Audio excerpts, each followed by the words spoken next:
খবর শুনছেন বর্তমান নিউজ টিভি ইউটিউব চ্যানেল থেকে। আজকের বিশেষ খবর হলো, মুখ্যমন্ত্রীর বিরুদ্ধে করা রাজ্যপালের মানহানির মামলায় আরো 3 নেতাকে যুক্ত করার নির্দেশ।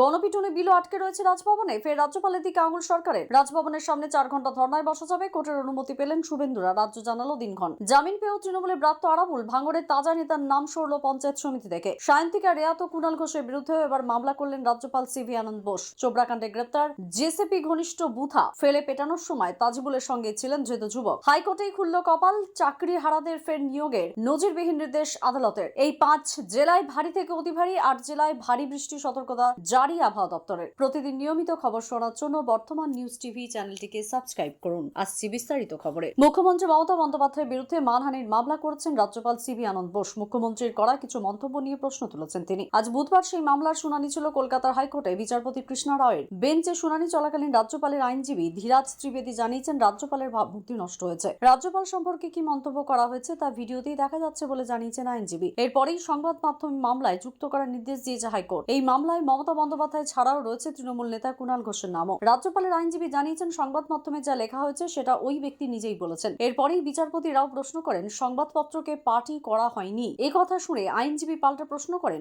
এখানে কি সেটা প্রয়োজনীয়? বিচারপতির নির্দেশে সব সংবাদ মাধ্যমকে মামলায় যুক্ত করা হবে। আজ বৃহস্পতিবার ফের মামলা শুনানি করেছে। কুণাল ঘোষ ছাড়া তৃণমূল 2 জয়ী প্রার্থী সায়ন্তিকা বন্দ্যোপাধ্যায় ও রায়াত হোসেনকেও মামলায় যুক্ত করা হয়েছে। আইনজীবী আর্জি জানান, এরা কেউ যাতে আগামী দিনে রাজ্যপালের বিরুদ্ধে মন্তব্য না করেন। রাজ্য সরকারের সঙ্গে রাজ্যপাল সিভি আনন্দ বোসের সংঘাত চলছে, এবার আরো একটি সংঘাত সামনে এলো। রাজ্যে গণপিটুনি বিল রাজভবনে পাঠিয়েছিল, কিন্তু সেই বিল আটকে রাখা হয়েছে, এই অভিযোগ উঠেছে। রাজ্যের বিভিন্ন দিকে গণপিটুনির ঘটনা ঘটছে, সেখানে রাজভবনকে নিশানা করছে তৃণমূল। 5 বছর আগে গণপিটুনি বিল রাজ্যসভায় বিল পাস হয়েছিল। গণপিটুনিতে মৃত্যুদণ্ডের সাজার কথাও বলা হয়েছে খবরে। রাজ্যপাল সেই বিলে সই করেননি, উপরন্তু সেই বিল আটকে রাখা হয়েছে এমন অভিযোগ উঠে আসছে। এই পরিপ্রেক্ষিতে নিজেও তার সপক্ষে যুক্তি দিয়েছেন, আর তাই ঘিরে নতুন করে সংঘাত দেখা দিয়েছে। বিধানসভার স্পিকার বিমান বন্দ্যোপাধ্যায় রাজভবনের দিকে সরাসরি অভিযোগ করেছেন, রাজ্যপাল সই না করায় এখনো গণপিটুনি সাজার শক্ত আইন তৈরি হলো না। রাজ্যপাল সিভি আনন্দ বোস এই বিষয়ে তার মতামত দিয়েছেন। রাজ্যের কাছে এই বিল সংক্রান্ত কিছু ব্যাখ্যা রাজ্যপাল চেয়েছিলেন, কিন্তু সেই ব্যাখ্যা রাজ্যের তরফ থেকে এখনো দেওয়া হয়নি এমন অভিযোগ করেছেন রাজ্যপাল বোস। 2021 সালে 15 ডিসেম্বর ব্যাখ্যা চাওয়া হয়েছে, এই কথা জানিয়ে রাজ্যপাল এক্স হ্যান্ডেলে এই বিল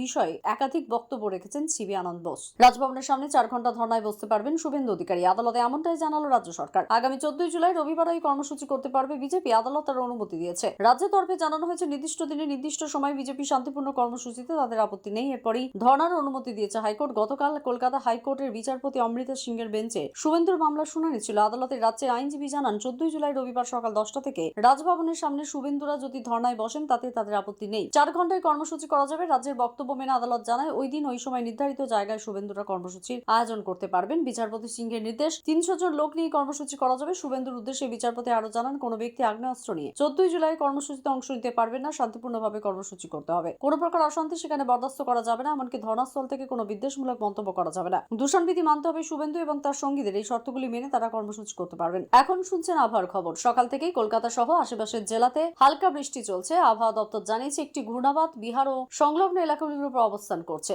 এছাড়া অপর একটি ঘূর্ণাবাত অবস্থান করছে উত্তর বাংলাদেশ এবং সংলগ্ন এলাকার উপরে। আরো একটি ঘূর্ণাবাত পূর্ব ঝাড়খণ্ডের সংলগ্ন এলাকার উপর অবস্থান করছে। এই পরিস্থিতিতে পশ্চিমবঙ্গের কয়েকটি জেলায় ভারী থেকে অতি ভারী বৃষ্টির পূর্বাভাস দেওয়া হয়েছে আবহাওয়া দপ্তরের তরফে। এই মুহূর্তে উত্তরবঙ্গের উপরে সক্রিয় রয়েছে মৌসুমী বায়ু, যে কারণে সেখানকার অধিকাংশ জেলায় ভারী থেকে অতি ভারী বৃষ্টির পূর্বাভাস রয়েছে। অন্যদিকে দক্ষিণবঙ্গে হালকা থেকে মাঝারি বৃষ্টির পূর্বাভাস দেওয়া হয়েছে। বুধবার সকালে আবহাওয়া দপ্তর জানিয়েছে, আপাতত সবকটি জেলাতেই হালকা থেকে মাঝারি বৃষ্টির সম্ভাবনা। তবে এর মধ্যে বুধবার ও বৃহস্পতিবার উত্তরবঙ্গের জেলাগুলির মধ্যে দার্জিলিং, জলপাইগুড়ি, কালিম্পং, আলিপুরদুয়ার ও কোচবিহারের কোনো জায়গায় ভারী বৃষ্টি থেকে অতি ভারী বৃষ্টি হতে পারে, যে কারণে কমলা সতর্কতা জারি করা হয়েছে। এই সময় উত্তর দিনাজপুর ও দক্ষিণ দিনাজপুরে ভারী বৃষ্টি হতে পারে। আবহাওয়ার পূর্বাভাস অনুযায়ী আপাতত সবকটি জেলাতেই হালকা থেকে মাঝারি বৃষ্টি হতে পারে। বুধবার ও বৃহস্পতিবার উত্তর 24 পরগনা, দক্ষিণ 24 পরগনা, বীরভূম, মুর্শিদাবাদ ও নদিয়ায় ভারী বৃষ্টি হতে পারে। 6 বছর পর ভাঙড় 2 পঞ্চায়েত সমিতিতে গৃহহীন আরাবুল ইসলাম। পঞ্চায়েত সমিতি থেকে সরানো হলো ভাঙড়ের তাজা নেতার নেমপ্লেট। সভাপতির ঘরে এখন সহসভাপতি সোনালী বাছার এবং বিধায়ক শওকত মোল্লা ঘনিষ্ঠ খৈরুল ইসলামের নাম। বস্তুত অপরাধের মামলায় জামিন পাওয়ার পর বুধবারই জেল থেকে বেরোনোর সম্ভাবনা ভাঙড়ের তাজা নেতার।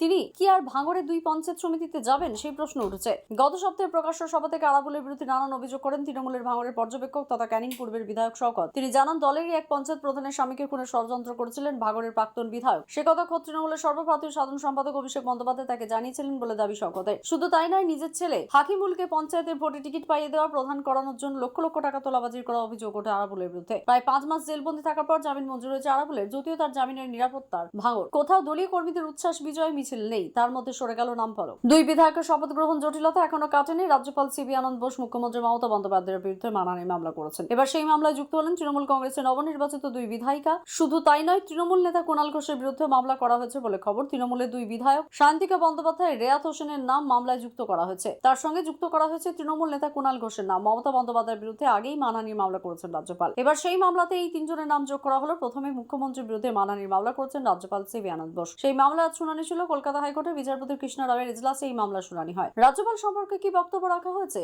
সেটি ভিডিওতে দেখা যাচ্ছে। রাজ্যপালের আইনজীবী এই কথা বলেন। সংবাদ মাধ্যমকে এই মামলায় যুক্ত করার নির্দেশ দিয়েছে হাইকোর্ট। বিধানসভায় নিয়ম করে শান্তিপূর্ণ অবস্থান আন্দোলন করেছেন 2 বিধায়ক। তৃণমূল নেতৃত্ব রাজ্যপাল সম্পর্কে প্রায় প্রতিদিন আক্রমণাত্মক মন্তব্য করেছেন। এই মামলায় যুক্ত হওয়ার পর কলকাতা হাইকোর্টের ক্যাভিয়েট দাখিল করেছেন 3 জন। চোপড়া কাণ্ডে পুলিশের জালে আরো এক। পুলিশ সূত্রে খবর, মঙ্গলবার রাতে ভাইরাল ভিডিওর ঘটনায় বুধা মোহাম্মদ নামে এক ব্যক্তিকে গ্রেপ্তার করা হয়েছে। বুধা এই ঘটনার মূল অভিযুক্ত তাজিবুল ইসলাম ওরফে জেসিপির ঘনিষ্ঠ বলে পরিচিত। ঘটনার সময় তাজিবুলের সঙ্গে ছিলেন তিনি। রবিবার দুপুরে চোপড়া তৃণমূল নেতা তাজিবুলের একটি ভিডিও প্রকাশ্যে আসে। সেই ভিডিও দেখা যায় এক তরুণীকে রাস্তায় ফেলে এক কঞ্চি দিয়ে বেধড়ক মারছেন জেসিপি। মার খেতে খেতে গুটিয়ে যাওয়া মেয়েটিকে চুলের মুঠি ধরে টেনে ধাক্কা দিয়ে মাটিতে ফেলা হচ্ছে। তারপরে আবার শুরু হচ্ছে মার। একই সঙ্গে এক তরুণকেও একইভাবে মারতে দেখা যায়। ভিডিও সত্যতা যাচাই করেনি বর্ধমান নিউজ টিভি। তবে ওই ভিডিও প্রকাশ আসার পরেই শুরু হয়েছিল বিতর্ক। বিগত কয়েকদিন ধরে চোপড়া থানা এলাকায় বিভিন্ন অঞ্চল থেকে সালিশি সভা করে টাকা তোলার অভিযোগ উঠতে শুরু করেছিল। সেই সংক্রান্ত বেশ কিছু খবর ছড়িয়ে পড়ে সমাজ মাধ্যমে। এই বিষয়ে উত্তর দিনাজপুর তৃণমূল জেলা সভাপতি কানাইলাল আগরওয়াল বলেন, সমস্ত পঞ্চায়েতকে নির্দেশ দেওয়া হয়েছে, এখন থেকে আর কোনো পঞ্চায়েতে সালিশি সভা করা যাবে না। স্থানীয়ভাবে